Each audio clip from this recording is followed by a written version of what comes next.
Okay, we're back, and today we're going to talk about that one thing that keeps cropping up, and it's called bottom brackets.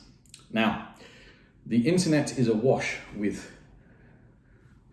I think, misinformation, again, not necessarily a word, but a lot of people claiming that the best bottom bracket is, of course, a 24mm standard-based British BSA bottom bracket. And there are reasons for that. And I can only, this is of years of examining the issue, the only reason I can see is that the threaded bottom bracket will let you go longer without maintaining your bike properly, without being a pain in the butt. Now, whilst that may not be a pain in the butt for the rider, it quickly becomes a pain in the butt for their fellow riders, because quite frankly, there are few things more annoying on a ride than hearing somebody else's bottom bracket creak. Not because I care about their bottom bracket, which I do, but because I keep thinking it's my bottom bracket. And there is nothing more annoying than somebody riding along, you catch up, you go forward, somebody comes and catches up with you, and suddenly going, what was that noise? Oh, is it my bottom bracket? And no, it's you. Will you, for the love of God, maintain your bike, especially now in winter?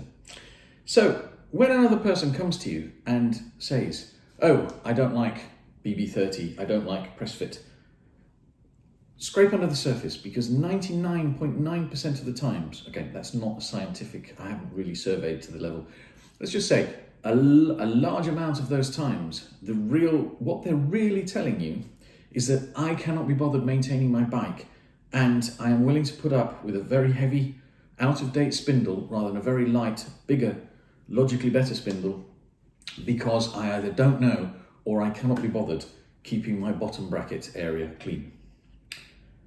That sounded a little wrong, and it should do, because you need to keep your bottom bracket area clean and lubed through the winter months in order to not be a pain in the butt. That might get edited out, but hopefully I'll leave it in. So, bottom brackets.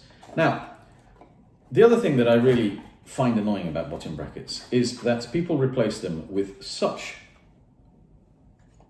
whimsy that you would think that we do not live in a time of when we're trying to look after the environment and recycle things. These dreaded plastic, well, actually no, there's two things that are the worst. The worst thing in the world are bicycles which come with these. Now, I must confess, these are the old bottom brackets where the axle is actually within the bottom bracket, and they usually come on cheaper bikes, but they used to come on most bikes.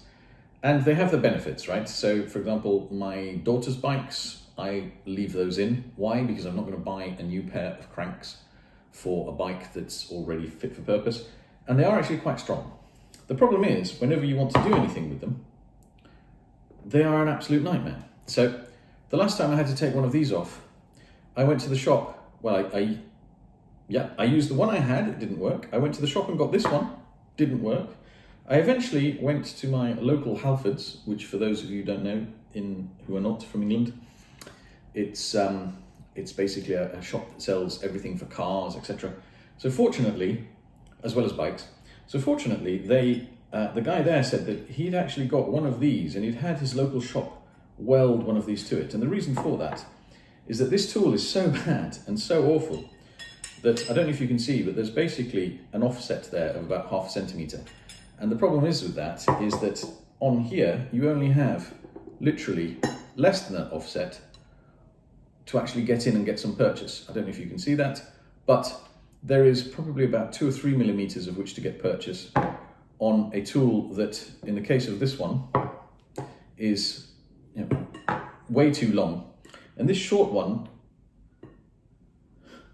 you see, this is another reason I don't like this bottom bracket. You can't stop it rolling away. Be off with you.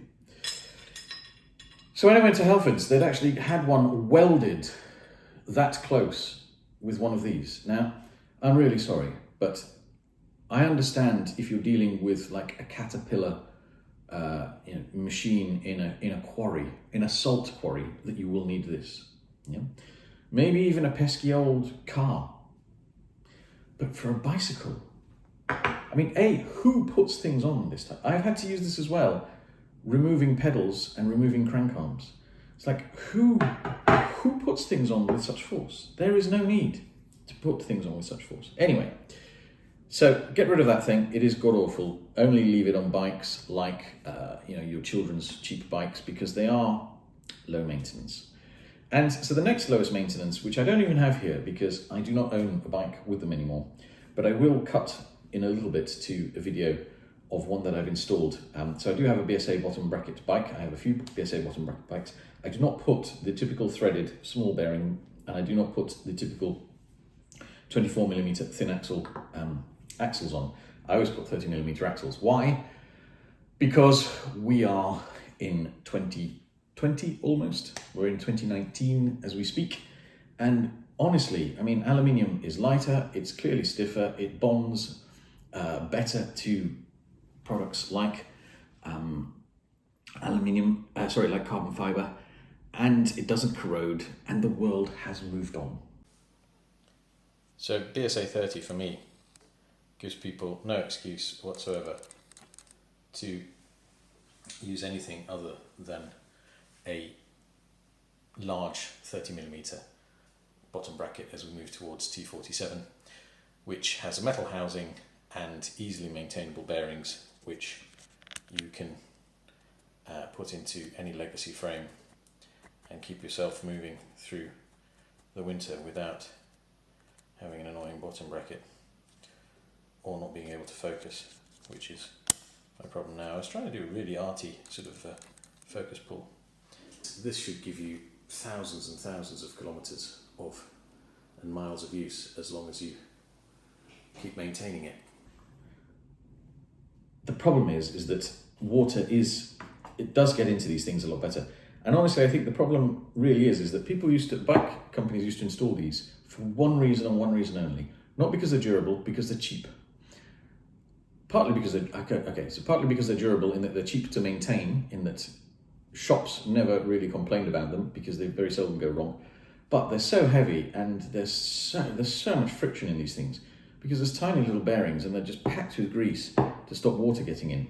And the amount of frames, whenever you go to any bike store and ask how many frames have been thrown away, frames, a whole aluminium frame, not necessarily a beautiful frame, but a whole frame has been thrown away because one of those things is seized in the bottom. It's ridiculous. You can always remove plastic ones, and typically you can always remove cups with enough penetrating oil. Now, I digress. So, biggest fallacy of them all is that BB30 is somehow worse or noisier. It's not. It just needs more maintenance. And to be honest, you should be maintaining this, because putting some nice, good quality grease into these regularly and often will keep you cycling better. And I've got a top tip for you. Pro mechanics don't really put grease in. They just put a light bit of oil in. But of course, they strip them down every day. If you want to make huge gains in friction, forget expensive chains and expensive jockey wheels. Forget latex tubes, etc. The biggest gain you can get is by taking the grease out of this thing and putting a light oil in, but of course you have to maintain it even more. You put a little bit of light oil in this instead of grease, spin it, and you'll watch. You can go and make a coffee and come back, and that crank arm will still be spinning. You put the typical grease in, probably spin it once or twice. I typically go with the grease. So what I put in here is, I use a lot of finish line grease. So I put the light ceramic grease in here, mostly. And then on the outsides, I use the white, I think it's called Teflon grease. But you obviously don't have to use finish line, you can use any make. That is just the easiest one to get in the UK, at least in all the shops. And it is what I've had the best results with. So basically you need kind of a lighter grease inside, and I use a thicker grease on the outside, and that will keep any BB30 or CrossFit bottom bracket doing fine. Now the other thing I'll cut in a minute is, I don't know if you can see, but I have prized the bearings out of this, and I have maintained them myself. So you can stick a knife blade, preferably a razor blade, but if you're not to be trusted with a razor blade, You can use a small screwdriver or any other kind of kitchen knife, like a sharp cutting vegetables kitchen knife, and you can gently, and I say gently, prise this off. And you can actually use these covers to your benefit in that you can pack this with the grease and then you push the cover down and it should push, as long as you've taken the back off obviously, you can push the dirt out, and with 2 or 3 applications of that you'll usually solve any bottom bracket that's a bit sticky.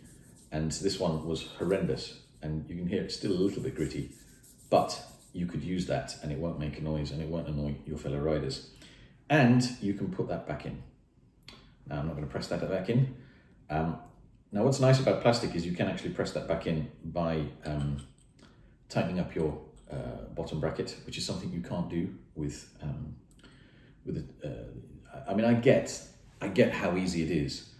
And I do miss, I rode Shimano XT, XTR, Ultegra 105, Dura Ace. Lovely, absolutely lovely. I mean, easiest thing to maintain. Undo 2 bolts, careful not to lose the little thing,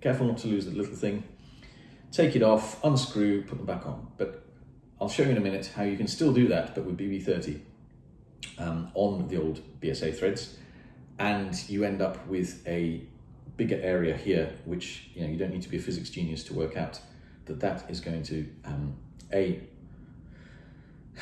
be easier on your bearings, and B, potentially wear less than the smaller bearings. But anyway, so this is from a GXP. So this is actually using the smaller 24mm thread that came on a bike, and you can actually prize these out and service them, even though they say that you can't.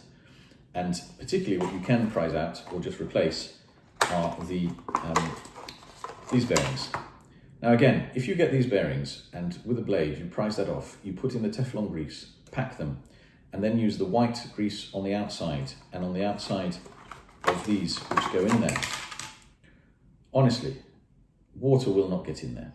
Where water can get in, and you've got to be careful, is through the seat tube, and if you're running a 2x setup, it gets in through where the cables come in, and if you haven't sealed that up, I've got it now. I've moved to a pure 1x bike that does not have the provision for gear cabling, and it's night and day. No water gets in there. But if you do still run 2x, I can tell you how to get rid of that as well. And to be honest, if you do 1x, the best thing you can do, so whilst you can take these old plastic systems, or you can have just the PF, there's so many systems out there now that have this much plastic, both in the 24mm and the 30mm and the myriad of other sizes, that assume you to throw away all this plastic every time. I mean, honestly, how have we come to a situation where we are recycling yogurt pots but throwing away these things? I mean, I get that you don't use them that often, but it is such a waste. When the real daddy is, only for people who are capable of opening a box, the real daddy is when you move to this level. Now, what you should do, the first thing, if you care about the environment or you care about your fellow cyclists at all, this is for a BB368 Evo. Bottom bracket companies or bottom bracket designers and names, they're not great. They're really not great. I think if I ever come up with a bottom bracket, I'm going to call it something easy like Matilda or Gertrude, for example, like I call my Land Rover. But if you do have any love for the environment, yourself or your fellow cyclists, you'll invest in something like this. Now, this is from Wheels Manufacturing.